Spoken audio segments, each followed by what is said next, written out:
I also wanted to thank everybody for coming. I have one small thing to add about Carl's patient that Dr. Byank alluded to. I was at Whitemarsh, and I was there the first day that patient came in with his own security guard. What was interesting is that if you ever ordered anything at the coffee shops, you know, you go in and you say you want it large or small, and latte or extra sugar. There's like 5 different things you tell them that you want. And these security guards came in and they handed to the secretary, Rose, a large coffee exactly the way she orders it. And they had never met her before. So they really did their homework. They didn't bother with me. I was just walking around, and they were walking around checking everybody out. When I was finishing my residency, one of the instructors said to, not just me, but to the entire group of us, he said, listen, you have 40 years of hell in front of you. And, well, I found that that's not really true. I've loved what I've been doing. I've enjoyed practicing, and I've especially enjoyed being associated with Hopkins Orthopedics, and everybody involved. And I had the great honor to be working with the chiefs, and enjoyed, it was a short time, but enjoyed very much working with Dr. Fickey and Dr. Frasca. At Hopkins, actually, Dr. Byank was the chief not when I first started there. Actually, it took a little bit of thinking to figure out when it is I first started. Because I was in practice, when I finished my residency, I was in practice 1973, and if you know or remember, in '74, we had like one of the worst recessions ever. It was as bad as the recession that we just went through. And so those of us, especially who had just started in practice, like the phones just went dead, and we were all kind of hurting. So one of my colleagues called me up one day, and he said, let's open a new office together. So he had a location in Highlandtown, which was just a few blocks down from City Hospital. And we did it. We did that. We opened an office. And we realized there was this large building, City Hospital, and we didn't really know too much about it. So one day we walked in there, and we asked if we could see whoever the chief, sort of like, take me to your leader.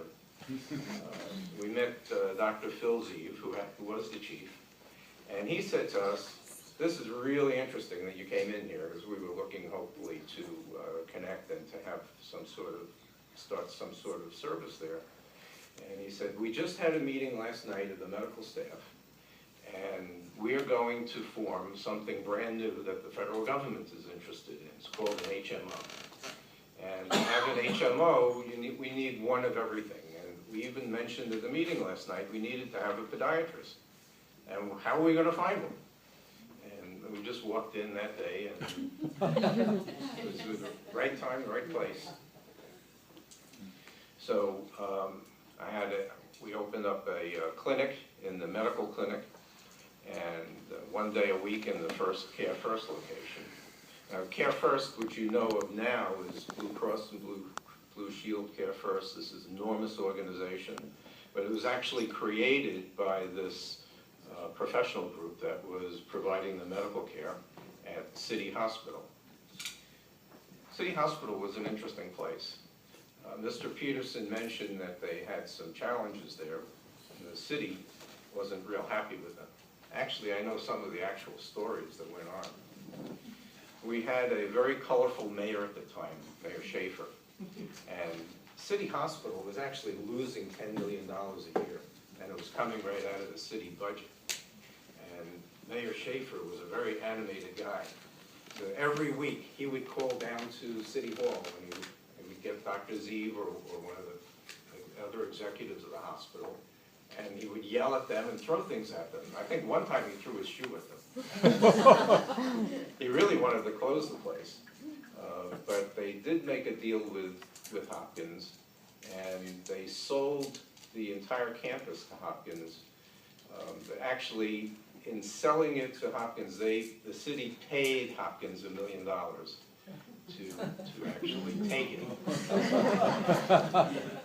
And then once Mr. Peterson came in, which was only a couple of years later, he turned it around. They were actually making a profit of $10 million a year. So it was a good deal for the city to stop doing what they were doing. But anyway, getting back to Dr. Byhank.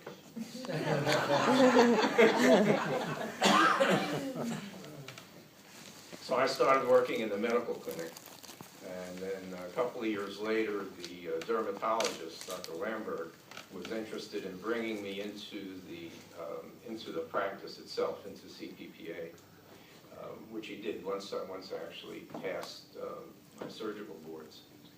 And so I was working within CPPA, and then once I actually started doing the things I was trained to do, some of the bone and joint surgery, which was really more like doing orthopedic surgery, then Dr. Byhank spoke to Dr. Lamberg, and I think they agreed together that it made much more sense for me to be in the Department of Orthopedic Surgery.